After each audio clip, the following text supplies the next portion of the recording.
Hello children. Today we learn how to divide a number by 10, 100 and 1000 mentally. Let us understand how to divide a number by 10 with the help of some examples. Let's see the complete process of division by 10. Here, the digit 7 becomes the remainder and 56 becomes the quotient. Now let us divide a number in thousands place. Let us have a look at this example. So, the digit 6 becomes the remainder and 758 becomes the quotient. Have you observed in both the examples, the digit at ones place becomes the remainder and rest of the digits become the quotient.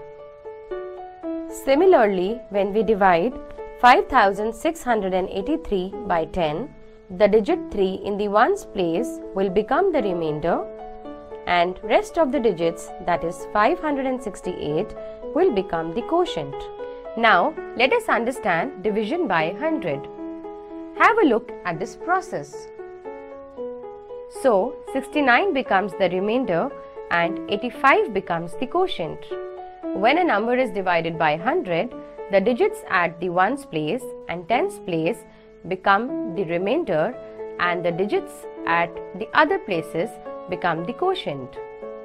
Similarly, when we divide 16,756 by 100, the digits 5 and 6 in the tens place and ones place will become the remainder and rest of the digits, that is 167, will become the quotient.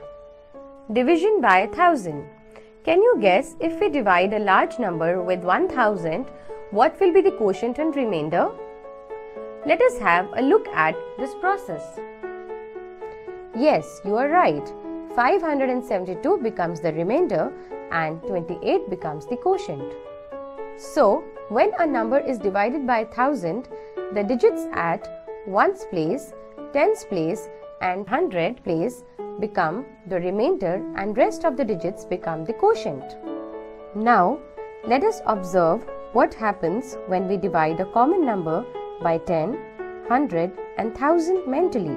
Wasn't it a great exploration? We'll keep sharing our wonderful strategies like this in our other videos.